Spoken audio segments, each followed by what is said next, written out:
sharper than any blade. Yo, yo, yo, what is up everybody? Sminny TV here coming at you again with another video. Today I wanted to bring you probably the hero, my favourite hero this patch, my new favourite hero this patch. We're seeing it loads in the new Omega League. I'm seeing it probably at least 50% out of games, and it is none other than the pointy-hurled, purple-headed freak Darkseer himself. I think the hero is really strong now. I mean, the hero's always been strong because of sort of the vacuum, any kind of movement, displacement abilities, kind of like Bat Rider's lasso, because it always can be combined and synergized with so many strong combos. But now he's been buffed. Some of his other skills have been buffed. His laning's better, like his ultimate's better. His surge is really useful now as well. And altogether, I think the hero is probably one of the best offlaners. I think this patch. And seeing as there's the new trend of this all pick now, where normally the mega super OP and really mega heavily picked heroes are banned out automatically. So heroes like Doom, Magnus, for example, Venno. If you can't get your hands on these offlaners, Darkseer I think is honestly the go-to, because it doesn't have very many bad matchups and it can lane with almost about anyone. So in my opinion, if you're playing offlane Darkseer, you need to definitely master it this patch. So without further ado, guys, let's get to it. So guys, this is the game. It ended up being a really weird kind of draft because our position 4 accidentally picked Tinker, which automatically you start thinking like, oh my god, this game is going to be terrible, it's going to be rough, but you just kind of have to work through it and play through it. And I think this video kind of highlights where I think even when plays and everything isn't perfect, the hero Darkseer can still do so much work.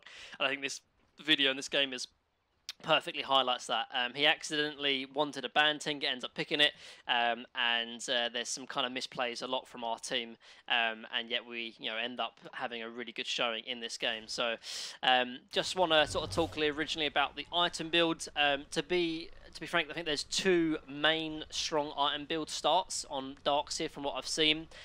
This is one of them, where you have the Quelling Blade, Tango, start of the Ring of Regen, 2 Mangoes, and then either Clarity or Branch, and those are kind of interchangeable for this build.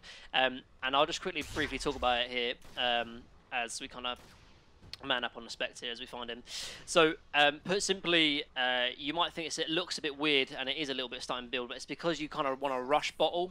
Bottle on this hero and bottle on a lot of offlaners is kind of very, very meta at the moment, because of the 5-minute bounty runes that are so clear nearby and that you really want to kind of take advantage of. And a hero like Darkseer, all he really needs is regen really to be competent in the lane, and that's all he really needs. So these items just help me with that. The Ring of Regen also is going to get value because I'm going to be building it into either mech or hood, for example. So really, really useful. So yeah, and I'm just rushing for a bottle, and these items just help me get to that bottle before I'm too low on regen. Now the other build. This is probably the most average or standard build. There's another build that 33, arguably probably one of the best Darkseers, is playing with right now, and he goes a similar build, again 1 Tango, but instead of the Ring of Regen and the other stuff, he actually starts building towards the Null Talisman, and he ends up having Circlet and Mana of Intelligence and starts building into Null Talisman because of the Mana Regen, and the spell amp is quite nice, but it's a little bit niche, and I personally just really like the Ring of Regen because of it's just permanent regen, and it's kind of been buffed this patch as well, because even though the regen was nerfed from 0.75 to 1.5, the cost has been reduced by 50 gold, so it's actually the cost value is actually a lot better altogether. So just talking about kind of the lane objectives and priorities whenever you play Darkseer, this kind of applies to kind of whoever you lane with for the most part. Sometimes you'll be laning with a Clockwork or a Spirit Breaker or like a Tiny, these melee offlaners, but really for the first couple of waves it's always the same. Normally you want to shell one of your allied creeps, because if you shell yourself, you're then kind of forced to stand right next to the creep wave, and it's a lot easier for the enemy team to harass you. So you want to shell one of your allied creeps and just really focus on getting as much last hits as you can. I mean, I know that's for most offlaners, but particularly for Dark, it's really important you get as many as you can, because of the rush bottle, which is really, really important because you do soak up a lot of regen in the lane, and really you kind of let your position 4 do whatever he wants, and hopefully he's kind of messing with the position 5 support so you can 1v1 the Spectre or the enemy carry, because you should have free reign of the CS for the most part, all while harassing the Spectre or the carry because of the Iron Shell kind of thing. And as you can see here, I'm just kind of getting as many CS as I can. I've got like top CS already because I've literally only missed 1 CS at the first 2 waves because I've just really focused on it. The problem is, I've seen, and I've kind of made the same mistakes, but now I've played a lot of Darkseer, you kind of realise a few mistakes. A few of the mistakes, particularly in the laning stage, is too dependent on either shelling your ally, and because what ends up happening is you waste a lot of regen, and you waste a lot of miss CS, trying to focus too much on what the supports are doing, particularly for the first few waves, and really, before you get level 3, focus a lot just on your own game. You sort of see me rotating off a little bit, but that's because the creep wave was already dealt with beforehand.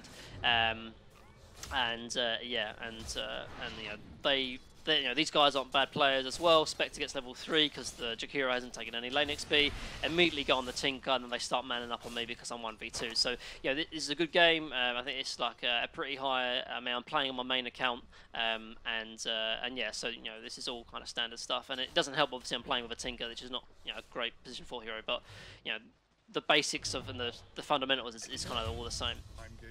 Now, the kind of initial priority of just focusing on the creep wave does start to change, particularly when you get level 3, because your Iron Shell goes up, almost double damage, and kill threat is definitely a possibility. And really, the possibilities is moments like this, where obviously this was their initial kind of go on me when Tinker's out of the lane. So I'm just going to fast forward. I've got my bottle now. As you can see, it's really, really critical that I got that bottle at that time because I really needed the regen. But now I'm level 3. What you sort of see here is the opportunities for kill attempts.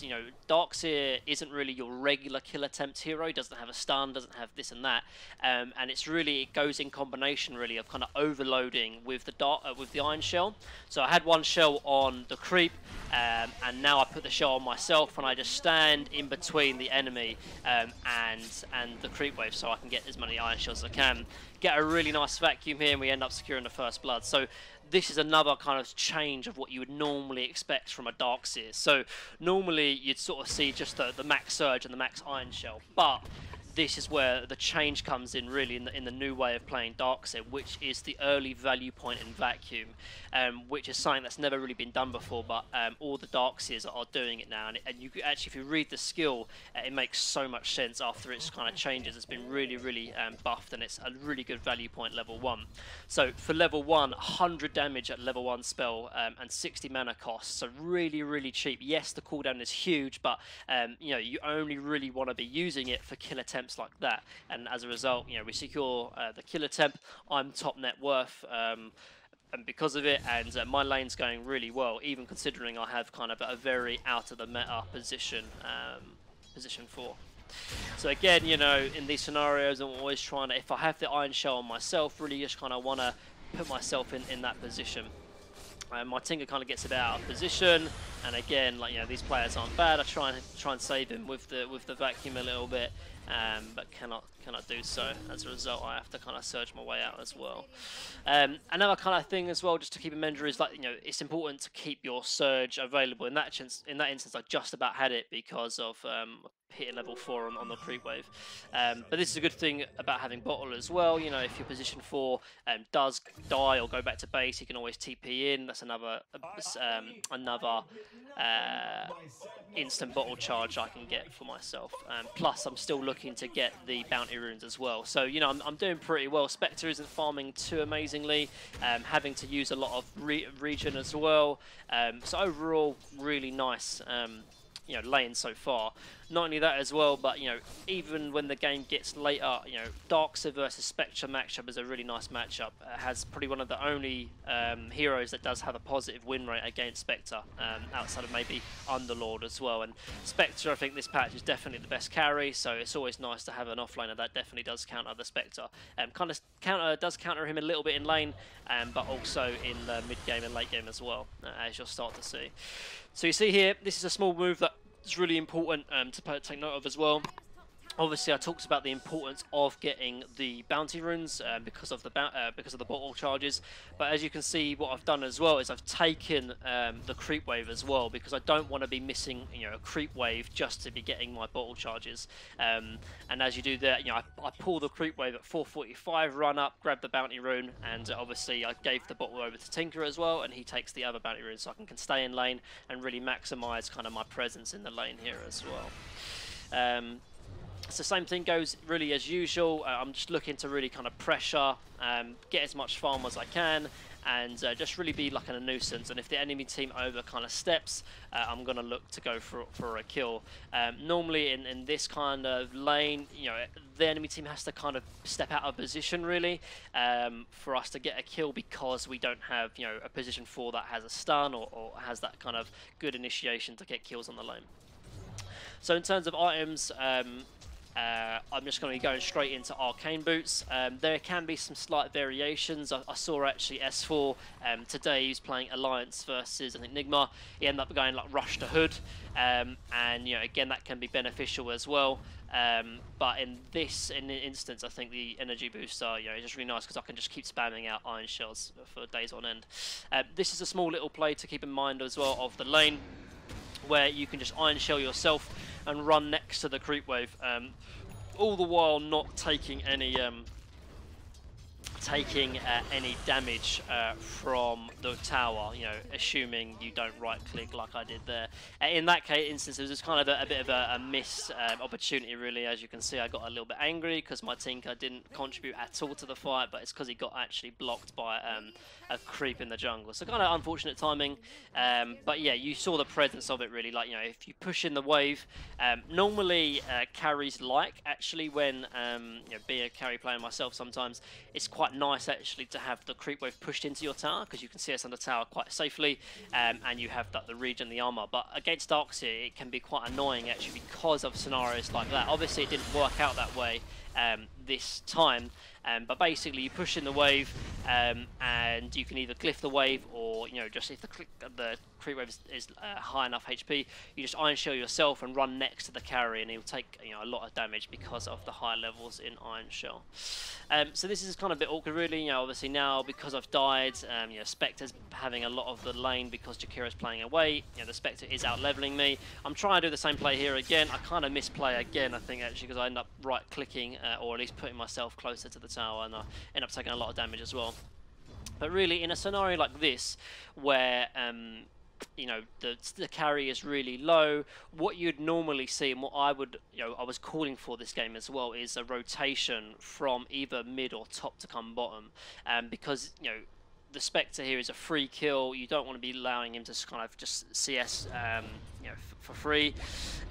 We get low again. Tinker's kind of just running out of spells as well, so can't really be harassing the Spectre. And ideally, I would just like to see maybe the position 5 to rotate, or even the mid. But Viper isn't the greatest hero to rotate. Regardless, we put enough pressure. Spectre does TP out, but you expect him to haunt back in at any moment. And I'm low because I've kind of taken too many hits from the tower, which is my mistake really.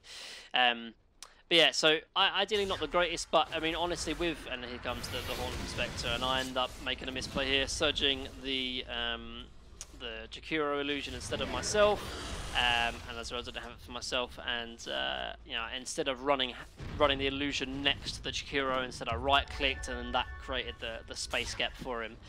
But all the while you see how much they're diving, and there's no TPs from any of our team, which is really just a mistake really. This is just horrible. TP's available, this needs to be punished, but and particularly considering our tier 1 was going to be dying, our carry should TB in for a free kill on Spectre, but that's regardless. It shouldn't, you know, it happens, you know, even at my level, like, misplays happen and stuff. It is a bit tilting, really, because, you know, but regardless. And Darkseer is actually one of those offlaners, really, that can dive so effectively enemy carries because of this Iron Shell and the Surge, you know, potential that not a lot of other offlaners offer to it. Again, you know, the Spectre's like staying on so little HP, but again, you know, my AM TB's top to his tier 2, and Witch Doctor, I don't know what he's doing, but he should be bot right now. You know, sometimes this will happen in your games as well, but you're still sort of seeing the amount of pressure like the Spectre is under, you know, and I want him to feel threatened and stuff. So in this case, you know, I'm like cutting the back wave, like trying to put pressure onto his tower. Hopefully, like it's slowly getting chipped down. We missed the kind of the bounty rune timings, but the tower is like half HP, so there has been kind of good pressure onto it altogether. But altogether, it's a little bit annoying. So I think, you know, Viper starts moving his way down, probably about 2 minutes too late, to be honest, in my opinion, but it is what it is. And kind of a small misplay that I've kind of, you know, if I was focusing more on my role, as we do end up, you know, diving the Spectre, and look how easy it is. You know, we could have done that ages ago, but you know, regardless, we did it. I should stop being so salty.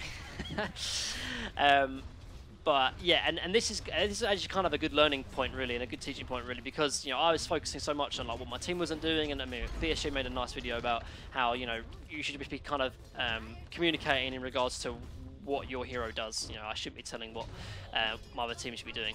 Kind of Ember TB's down, kind of a misplay from him, really, because the tower dies anyway, and I still get the creep wave, and it's kind of an awkward position. Doesn't really want to be down bot. He doesn't want to be playing down bot. It's far away from enemy heroes. You know, isn't the greatest farm for him, and you know, we still got the tower anyway. But the point I was trying to make is that, you know, I was focusing so much on my enemy team that I had like 1.6k gold saved up, and you know, that's a lot of money for only 11 minutes into the game. So, you know, it's a lot of value missed in terms of not having any items in my inventory.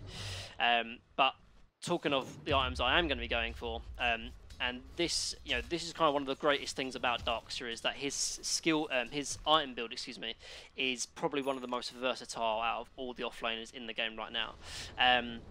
So normally, the bog standard kind of builds is, you know, building into, you know, mech and greaves.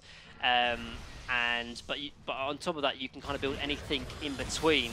I think really kind of Greaves is an item you will probably go every game, as you're going to see the kind of heavy commitment dive here. Again, like no TPs really to help me, but I think Spectre does end up getting punished eventually.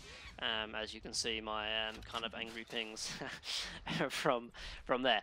But yeah, just going back to the item build, ends up being, I think, like, you know, Greaves, you know, mech is kind of your go-to item every single game. But outside of that, you know, you're very free to go any items you need to. In this game, I'm going to be building a pipe, which is something that I'm going to be building into straight after the mech and the Greaves, because, you know, like health regen on your hero is really nice because you can synergize, which I do this game, with a soul ring, and obviously the soul ring allows me to just spam out iron shells continually and never have to worry about mana ever again. And it's nice as well because it gives you a bit of strength and armor that you do lack on Darkseer, because obviously you're being an intelligence hero, so any kind of bulky up value items is kind of nice. And obviously with the combination with mana boots, bottle and soul ring, basically you can use surge off of cooldown, which just allows you to farm really fast, actually, which is a really nice combination. And that just, you know, fits in nicely because obviously the health you lose from the soul ring is eventually automatically regened up by the amount of health regen you have from mech and pipe. So, like, you know, this game I'm going pipe, but you know, you don't always have to go pipe. Sometimes there's not a lot of magic on the enemy hero, and as you can sort of see here, we're diving the Spectre, and this is kind of the threat you offer. I missed the vacuum, really kind of a bad play by me, but we end up kind of diving the Spectre. Ends up working out for me, really. Not great for my team, but that's because I missed the vacuum. Has a kind of a small AoE, but that's kind of the gameplay you want to be putting. You know, playing bot if you can, because you know I talk a lot about whenever you play Dire as the carry. Like normally you want to be playing bot because you can push out the wave and then farm these two camps here. But Darkseer, you know, can do that as well and can do that really effectively. So you know, if your carry wants to play bot, you can play top. But if he's not playing top, you know, be more than willing to play bot because you have that kill threat on any of the enemy carries that wants to sit in his safe lane, and also you have a lot of areas to farm because you have the wave as well as the two camps nearby as well. So yeah, just going back to the item builds, like so I'm going pipe this game, but you don't, you know, if the enemy team doesn't have a lot of magic, you don't need pipe at all. You know, I definitely easily see items like Halberd. I mean, the item is fantastic this patch anyway, but if you're playing against, you know, heavy physical single target like TA Ursa, those kind of heroes, you know, the Halberd is really nice. Same goes for Blink as well. I mean, I don't end up going Blink this game because it's going to be very hard for me to actually Blink because I'm playing against Spectre, playing against Ember, playing against Veno, you know, all these kind of heroes that kind of just tick out to mess with my Blink. And not only that, but you know, we need pipe. There's so much magic damage on this team, or the enemy team, that we need kind of bulking up. Darkseer really is one of the best aura item heroes because he doesn't really need a lot of items to do his job, do his role really. So, you know, you can default into aura items, which is always nice, particularly have it coming from the offlane position. So again, yeah, kind of still playing down bot. Obviously I see a road like happening mid, and this is kind of what you want to be doing. You want to be responding to kind of ganks and responding to team fights when you can. Obviously in this case it doesn't work out too well. They kind of have a bit too much just because, you know, our Tinker doesn't really offer here, offers us two kind of single target spells, and it ends up kind of not working out. But this is kind of the game plan, how you want to be playing, and we end up kind of trading 3 for 3, so it wasn't too bad altogether in the end anyway. But yeah, like you're not particularly looking to rotate for kills because you don't really have the greatest setup, and in this game we don't have the greatest setup. There's no real stuns, but you know, definitely as Darkseer, you want to be TPing in if the enemy team kind of heavily commits or dives onto a tower, which it does here. So another quick thing as well, I'm going to talk about like, skill build. So obviously I got my first point in vacuum at level 2, and then I started maxing Surge when I finished maxing Iron Shell. And that's because the vacuum is a great level 1 spell, but you know, afterwards the Surge is just really nice. Lowers the cooldown, higher the duration. Now this is something that I do, and I think it's really strong, and I'm starting to see other offlane Darkseers do it as well, where they actually forego the initial level 10 talents just for the higher points in Surge and Vacuum. Just because the extra... so firstly, the level 10 talents are... both of them are good as I'm rotating to mid because you know, that's kind of your job as well. You know, you need to be defending towers if no one else in your team's going to do it. So both talents are really good. However, it should be noted that if you are going to go the Iron Shell Radius talent, you want to get it as soon as possible because you want to be playing off of kind of the Iron Shell potential you get. As you kind of, you know, heavy commit or mid on me. So yeah, if you want to get the level 10 Iron Shell Radius, which I think can be good, you know, if you're playing with like a melee position 4 that, you know, like a Spirit Breaker that's running around all the time looking for kills, the plus 75 radius is really nice because, you know, it's quite a large radius increase. However, in this game I'm not going to go for it because, you know, there's only one decent Iron Shell target, which is the AM, and even then it's not fantastic because he's always blinking around. Yada. So I'm going for the vacuum AoE talent. Now, if I'm going to go for the vacuum AoE talent, I might as well just get higher points in the vacuum. As we see, again, they like kind of heavy committed mid. But unfortunately, it didn't have the wall replica, and they're kind of punishing us having kind of a Tinker who's not offering too much, obviously, at the moment because, you know, he's a position 4 Tinker. So yeah, so just going back, like obviously, you know, if I'm gonna get the level 10 talent, the vacuum AoE talent on the Darkseer, I might as well just get higher points in vacuum because it increases the radius anyway, as well as the damage and the cast range and reduction of the cooldown, so it's altogether better. And another thing I think it's really important as well when you play Darkseer is to kind of keep your ultimate level 1 as long as possible, because in this game it didn't matter too much because I went for the Soul Ring, but in games I don't go the Soul Ring, like you can be a little bit mana starved, and the level 2 ultimate like doubles the mana, but really for the most part doesn't actually affect too much the kind of potential of it. It's 15% more replica damage, which in these early engagements and early fights, 15% illusion damage isn't a lot. Maybe later on when the enemy carries these a good illusion heroes like Spectre and stuff will do more damage later on, but right now 15% of 5 damage isn't a lot, obviously. And the cooldown is exactly the same. The mana is more. Yes, the slow is 10% more, but it only lasts for a second anyway. So an extra point in vacuum or an earlier point in the talent is altogether better, in my opinion. So keep that level 1 ultimate for as long as possible until you max out your skills and your talents when you can. So now my kind of playstyle on the map is changed a little bit. I'm playing top a lot more. That's because AM has the Battle Fury, and in really the ideal scenario, Viper and AM should be split, as in they should be swapping positions.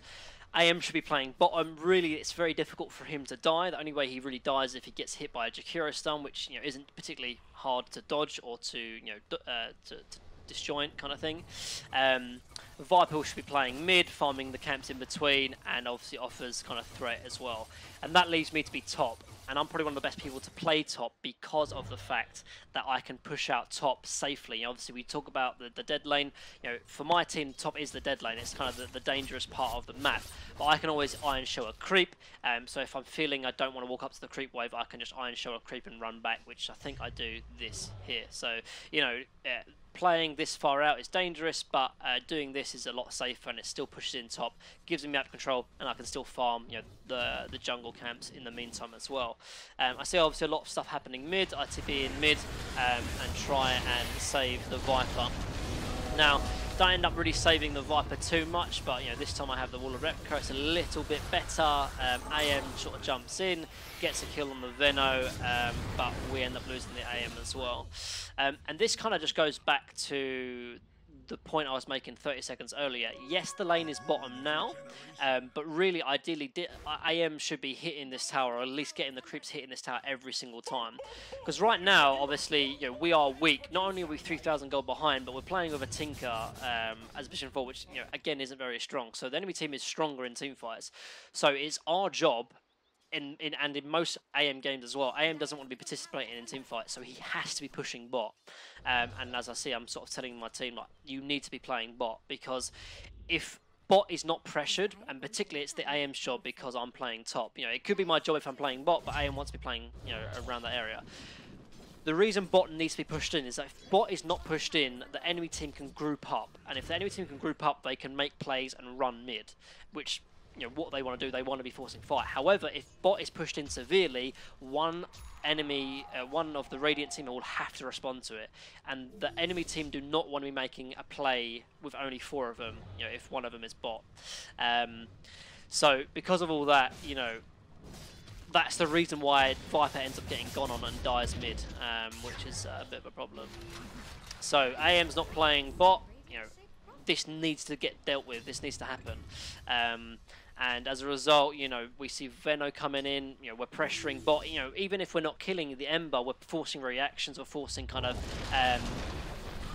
just attention to be drawn bot. Tinker, yes, he does die, I can't really save him, but all the while they end up killing Spectre, who was top. So this, something good is coming out of us pressuring bot, and this is really important to note and to be played. And to be honest, I'm surprised my AM, who's not a bad player, isn't doing this. But it's not. I don't think these guys, they're not 7k. Like I think they're a little bit lower, and as a result, these things aren't happening. And as a result, it allows the Radiant team to kind of make the plays and make the things they want to do. Like Ember wants to get an aggressive, Veno wants to be putting in his position positions where it's hard for him to, or him just be really annoying. Like all the enemy team wants to be fighting, and then Spectre wants to be farming away from him and join with Horn. So it's really important that we don't give them the enemy the option to group up, and that comes from split push, predominantly from the AM, because we don't have the greatest split push outside of AM. So just quickly talking about talents now. Obviously now I've got I've maxed out my skills. Now I go the vacuum AoE. It's just a really nice talent. Always it will scale really late into the game later on.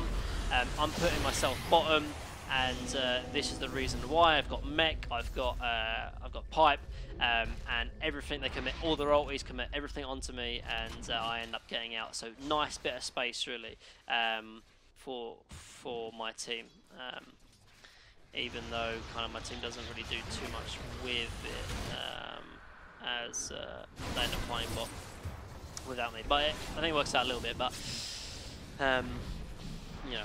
like this is the kind of fight Radiant wants, and this is all because their lanes are dealt with. Top's dealt with, mid is dealt with. They're not under pressure from any lane. Bot is pushed in as well. So if the enemy team don't feel threatened in side lanes, then they can make these kind of plays. And this is the importance of split pushing as AM, which I've talked about many times. But I know I'm kind of tanky, so I'm trying to put myself in a position where I don't want them to give them this tier 2 for free. They're kind of low on HP. Tinker's starting to be a little bit more useful now as well. He's kind of, so he has like spam out, good tower defense as well, and as a result, we end up saving the tier 2.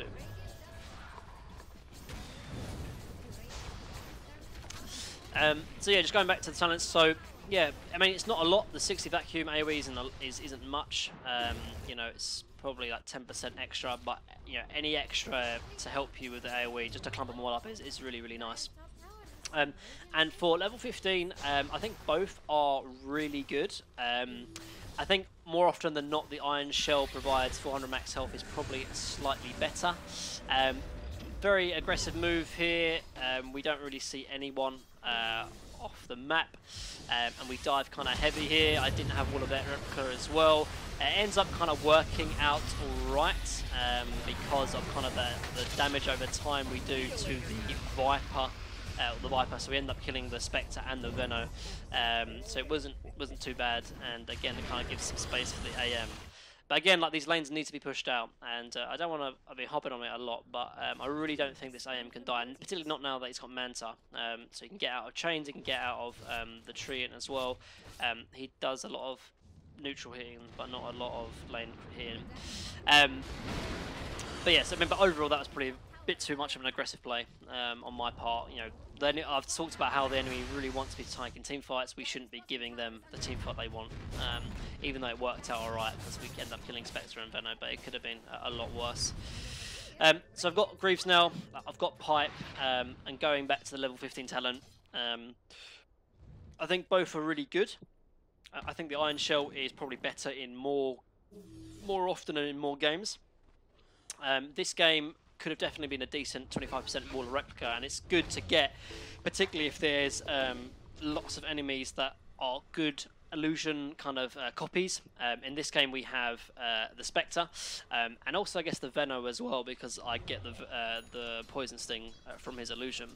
But at the same time you're seeing how kind of much damage they have on the enemy team, and I have good magic resist because I have the pipe, and I have kind of good health regen as well. So really I need to just kind of bulk up, and the same goes for my team as well, and that's the reason why I went for the 400 HP. 400 max HP is a lot. If you compare say the Vitality booster, it's like it's almost like double two Vitality boosters for a level 20 talent, or level 15 talent is a lot. And this again is kind of the same story that's happened every single time. Radiant looking for fights whenever they can because lanes aren't pushed in. Bot isn't pushed in a lot, top isn't pushed in a lot, and as a result they end up taking a really nice fight. Again, I get a nice TP out here, and that's the one thing that they kind of lack. They don't have a lot of stuns. So I'll make sure I use that. I almost kill myself because I use Soul Ring, but luckily I stay alive because of the amount of HP regen items I have. But yeah, and I think it's important to note because that's why the enemy team are able to take these fights so handily, and you know this can be applied to your games as well. You know, if you're playing, if you're waiting for an item on your carry, or your carry can't join team fights just yet, because in this game, I think he wants to get the Abyssal before he wants to join fights.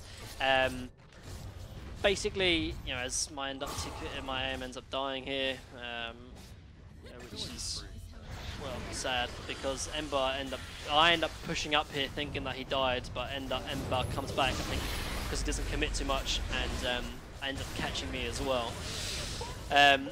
But yeah, just going back to the point, I think it's really important because even this kind of principle can be applied to a lot of games, and a lot of games in your games where if the enemy team is stronger, has stronger team fight, and like one of your carries or one of your teammates doesn't want to fight just yet because they're waiting for an item or waiting for a certain level, or even you have an Enigma who's just used Black Hole and you don't want to fight yet.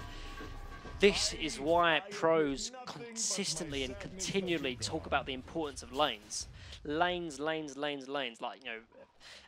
CC and C, like Quinn, like always, is like harassing about the importance of lanes, and it's because of scenarios like this. If the enemy team are not pressured and not threatened by lanes, they can group up and they can take team fights on their terms because whatever they do as 5 is not being punished. If lanes are being pressured, if tier 2 towers are getting threatened to close to be dying, then they won't be grouped as 5 because they're going to respond to it. But if their towers and their lanes are in good positions, they have no reason not to group as 5. And in this game, as a result, if they're grouping as 5, they're looking for the fight, they're picking us off, and they're going to be stronger than our 4. Their 5 is going to be stronger than our 4. So as a result, that's why these fights are going well. Obviously, it doesn't help that we have a Tinker, but and so this is why it's really important that lanes get pushed out as well. And I know it's not just the AM's job, it's kind of my job as well, and probably I didn't do as good of a job as kind of pressuring lanes as much as possible. And this is kind of where experience comes in, as well as kind of knowing your limits as a hero. Thinking, okay, how far can I push up? How far can I push this lane without, feeling threatened? Or how far can I go without dying? How many heroes do they need to kill me? So if they show on the map, I can do this much pressure on the lanes, for example. And as a result, again, no lanes are pushed in. I try and defend mid with their push, but again, they have great lane push as well. They have Ember, who can be everywhere. They have Jakiro, they have Veno, and they have Trin pushing out waves. And as a result, they group up.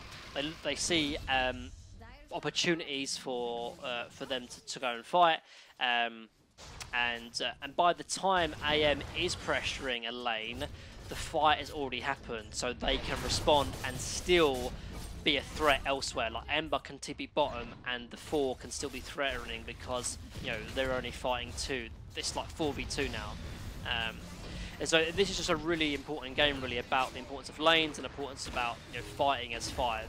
And I hope really these kind of higher tier games is giving you some kind of insight, because when I was lower MMR, these are the things and these are the concepts I never really understood and never really realised.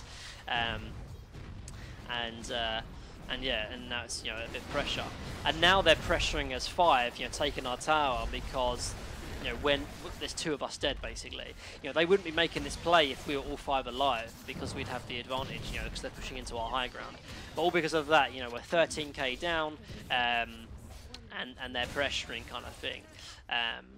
So now it's kind of, this is the scenario where we need to do or die. We need to fight here, and what I'm really looking for is to get the Spectre illusion. I end up missing the vacuum, so it's not really ideal, but we end up kind of getting committed like very heavily on here. I end up just about surviving, but we have to be kind of taking these fights, and we're 13k down, but we don't, we have to, this is the moment really. If we win a fight here, maybe the game goes on. If we lose a fight here, we lose the game. So I'm trying to kind of save our Viper as well, just trying to delay and kind of just use as much spells as possible. Trying to get the Iron Shot on the AM, as well as everything else. Can't get it off. But they're kind of low. They're like they're kind of over-committing. AM buys back. And I end up living with like 20 HP somehow. He ends up sliding the Witch Doctor instead of me, which I'm very thankful for. AM is doing alright. We end up buying back on the Witch Doctor as well, and they're slowly dying one by one now. And with our buybacks, we start to push them out of our base back. We're 18,000 gold down, and this just kind of shows the strength, really, of, in my opinion, Darkseer, because, well, you'll start to see. So I'm just going to start to speed up, really. Not much else really happens. We're just kind of trying to fix our lanes. Now it's, we were struggling with lanes before, but now it's even more difficult because they have racks mid, so that will always automatically get pushed in as well, so it's even harder for us to deal with it. So level 20 in talent, I'll just talk about it as it just showed up here. Almost always you'd go for the Iron Shell damage. I think it's really fantastic. We end up getting a nice pick on the Spectre here, which really gives us a lot of gold, but also a lot of breathing room as well, to push out waves and do the such like. So in terms of my next item here, like I said, Darkseer, one of those heroes, can really build any item, and this item we kind of really need a Lotus for a few reasons. Need another way to get out of chains, need to kind of be wary of the Venogal and any kind of other dispellable kind of annoying thing. I think they have Vessel as well. Right now we're looking for any kind of fight because Spectre is dead, and a Darkseer is the perfect hero to do that. Just surging in. Finally, AM wants to start joining fights and being useful. And with the Abyssal Blade, we're starting to get kills now. Went from 18k to 12k. Buybacks are happening. Spectre's back, so we're going to reset. And the game is looking, a little. We get signs of life, put simply. So just quickly talk about items as well. Ended up getting Quicken Enchantment tier 3, which is really nice altogether, because particularly your ultimate is a high cooldown and it's a really big team fight spell. But also Surge and Iron Shell, always really nice spells to keep be using automatically. Particularly now you've got the Iron Shell max health and elsewhere. Catch another kill onto the Spectre, and these kills happen because the lanes aren't getting pushed into us. For once, we have lanes pushing into them. We have wards up now in their jungle, and we're from one Spectre death down bottom onto another one of their deaths into another one here, and now we're starting to get a foothold into this game, and it kind of comes back into AM actually being threatened now. We were waiting a long time for AM to get his items. Now he's got them. Now he can start participating and can start being useful. I end up picking the Minotaur Horn here. Normally most games wouldn't get it, but in this game the magic immunity and the 20 strength is really, really valuable because of the amount of magic damage they have. They end up getting a really nice steal here, end up getting the Roshan as well as the Aegis, and that's simply because we didn't have a sentry, and I think the Treant was on top of us the whole time. So even though we end up getting a Spectre, we end up kind of getting surprised, and even though it was looking good for us, that still was a huge swing back into their favour once again.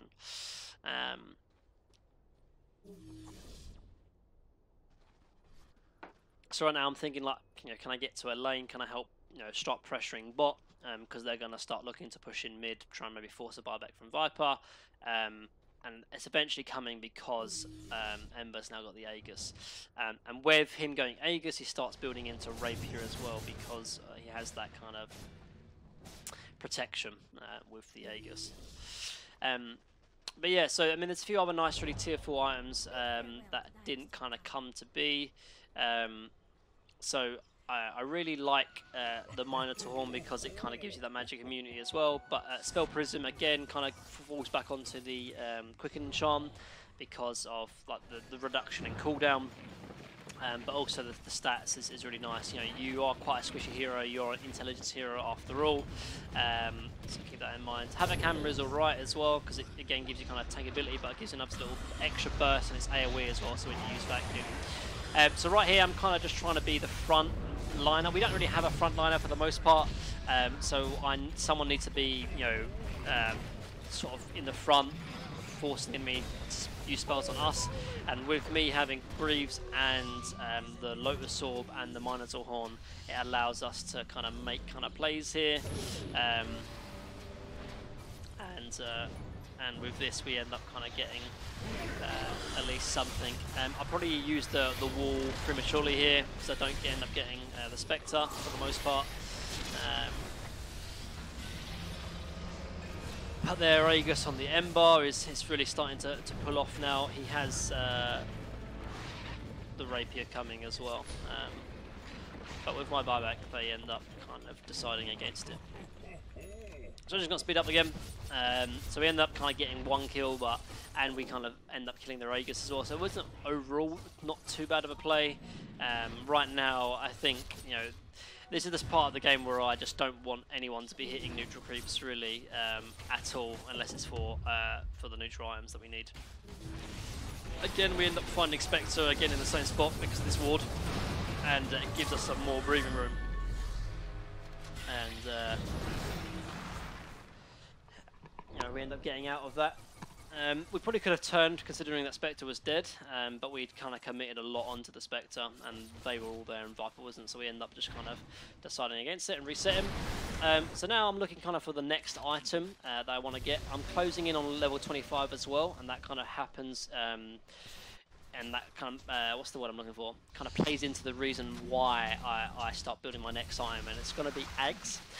Now I said, like, there's a lot of items you can go on Darkseer. There's Blink, there's Halberd, there's Vlads even, you know, any more aura items you might need. AC can sometimes be good as well if you need the armor.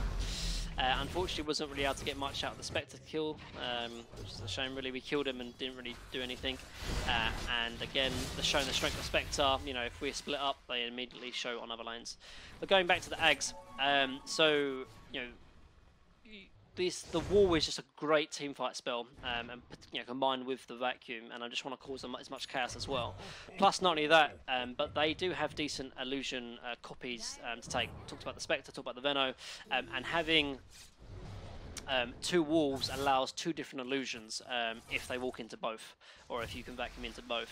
And not only that as well, but it reduces the vacuum to, I think, maybe 12 seconds. So altogether, you know, these great spells, and Ags is just perfect. Not only that as well, but when I get level 25, I'm going to be having the parallel wall. And so having, sorry, I said that wrong. Ags doesn't give you two walls, it makes your wall incredibly large, which just causes a lot of disruption in the team fights. But obviously, you know, I'll be building into a Refresher next, or there's a Refresher shard from the Roshan, which just really plays into, you know, into having what there is. So, kind of a poor wall really. Again, like, I'm always looking in the team fights, I'm looking to always wall the Spectre because of the threat he has. But I really want to be getting multiple vacuums and multiple wall targets, and a single one there with particularly no follow-up is just kind of wasted for the most part. And so there's been sort of poor walls for the most part. So AM is split pushing bottom, even though we could kind of be fighting top, and as a result he ends up getting caught out, and ends up dying here to the Abyssal from Spectre, and dies. So, showing my toxicity here, never really good, but I wasn't in the mood for it really. This is really bad, but I'm not really the greatest role model, guys. I apologise. I hold up my hand. So yeah, again, kind of looking rough. You know, we had like some decent showings, you know, when the AM had the Abyssal, but right now, like, you know, it's still looking rough. The Spectre, you know, the later this game goes on, the Spectre's looking more and more threatening as well. But at least we do have kind of the strong late game, which is Darkseer. You know, my auras have been helping out a lot, and now we have the Ags as well. Allows us to make, you know, some good combos, and causes the enemy team a lot of problems in the team fights because of the kind of the length of it. So right now, this is kind of probably the best play I actually make right here. So I talked about briefly a bit before about the my kind of job, particularly like now I've got the Minotaur Horn and your Ags again makes me tanky. I just want to be kind of sitting in the front really line, because if they can kind of commit on to me and they all clump up, you know, these one-man walls that I've been getting so far won't happen because, you know, they're all going to be kind of clumping and committing on me, and that's what happens here. You know, AM is kind of tipping me and stuff, but we end up getting a really nice Witch Doctor Maledict. The wall doesn't even do much, to be honest, but you know, all that commitment and all that tankiness, they don't end up killing me, and as a result we kill the Spectre. The AM buys back, and we don't actually end up trading out immediately, but this time, you know, with Spectre being down, you know, I'm begging my team to make something happen, because right now my AM's just happy to hit neutral creeps, which, you know, is the reason why I'm kind of a little bit annoyed by him. So looking, you know, for Roche, if it's up, and it is, we want to get something out, considering that Spectre is dead. Radiant Note's going on, and you know, I just want my aim to jump out here and kill everyone. It's kind of really slow to do so. Eventually does it, and we end up killing the Venno as well. Could have done it a little bit earlier, but you know, I'm happy that he's done it regardless. So we end up taking the Roche here, and you know, they end up kind of committing the Haunt as well, which is great, and they get nothing out of it. So you know, from 18k down to 9k, we're slowly getting back into this game. Need to start worrying about lanes though. Mid is kind of completely destroyed, top is exposed, as well as bottom as well. So again, the importance of lanes are really kind of coming into effect here again.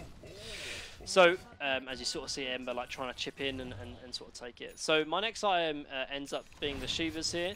I think the Shivas is okay, but I think the Hex could also be good considering the annoyance of what they've been doing at the moment. Treant's been playing in the trees, they have Ember pushing out, and having an item like Hex can just be really nice item to kind of catch them off guard. I end up going the Hex after the Shivas, but again, a Shiva's another aura item, and considering that, you know, Spectres is building into the heart, the Shivas is perfect because of its ability to reduce the heals and regen and lifesteal by 25%. Again, a good aura item, and again, it's an AoE item as well. Not able to catch the Ember, which would have been huge, but yeah, and again, he's kind of pushing out top. He ends up building his rapier now, and you know, I'm trying to kind of force him to get away. Yeah, if I had Hex there, I'd be able to pop his Lincolns, and I would be able to follow up and kill him. And again, Spectre Haunt killing the Tinker, but at this point, you know, it's a position 4 Tinker. It's not really that much of a big deal, and with Tinker having buyback, we're okay with Spectre using Haunt really to only find a Tinker kill. So again, I'm just focusing on lanes. I'm scared about top. Don't want him to give him a free wreck, so I'm always focusing on that. So now, you know, right now I need to realise that how strong I am in the game.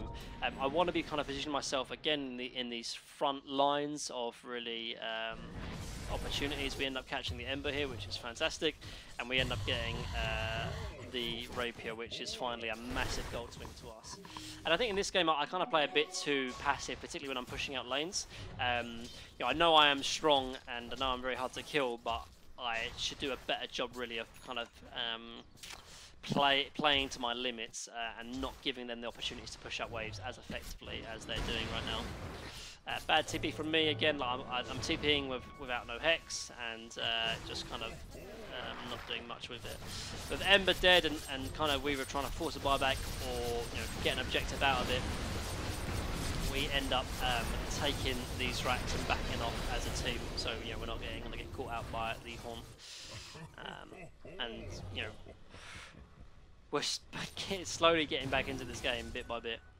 And it all really comes back to lanes getting pushed out and dealing with that one split pusher.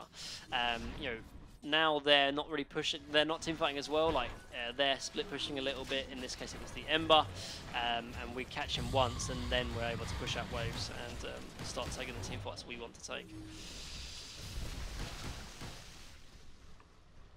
Because right now, you know, if lanes are in a good position for us, we just want to go and take a team fight. So it's kind of the how things have sort of switched and kind of flipped completely is a really interesting dynamic to take.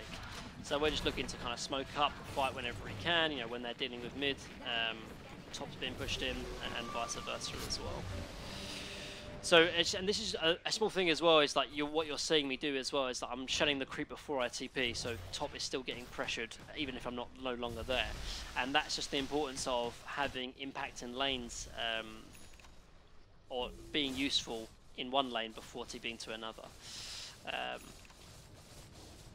And that's kind of the most part.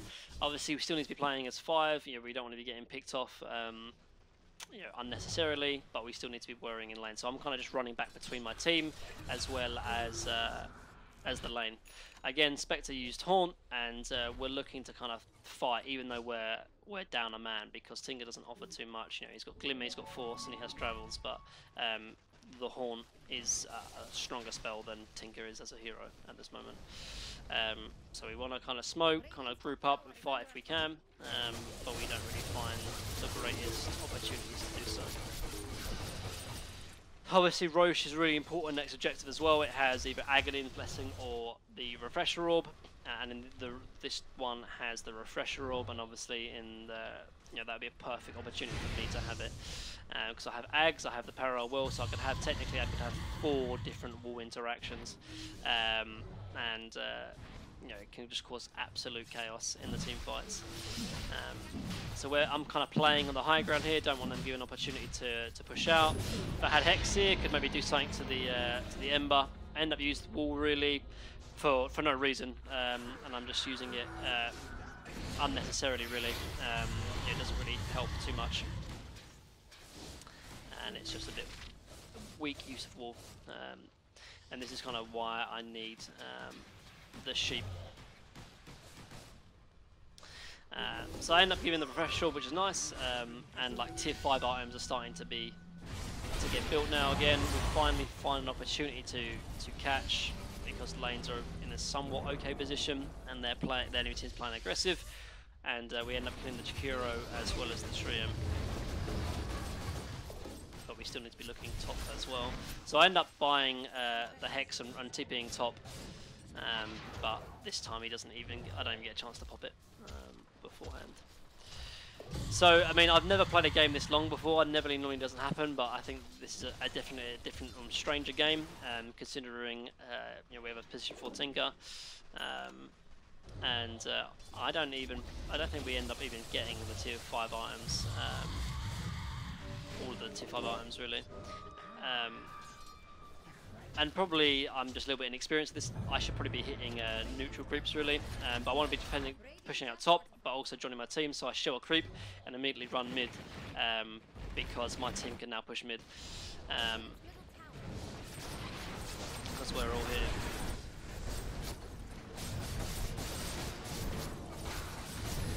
So, and this just shows kind of the strength of just walling, trying to get the crisscross as well, and then getting a vacuum off when I can.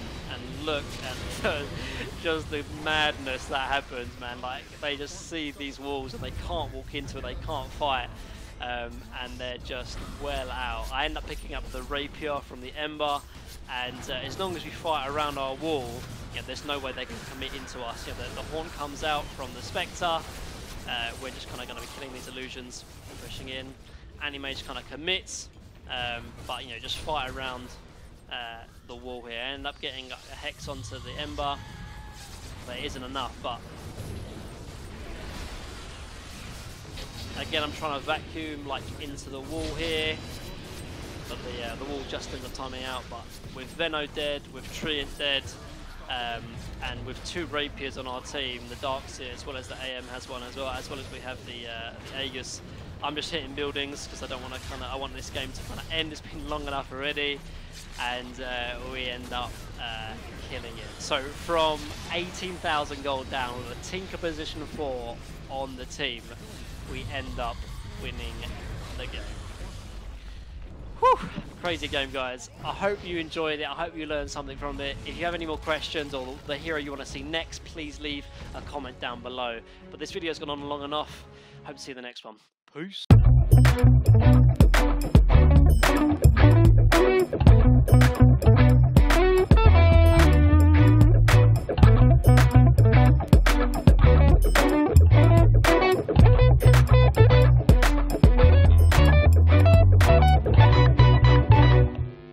Your skull's roundness offends me.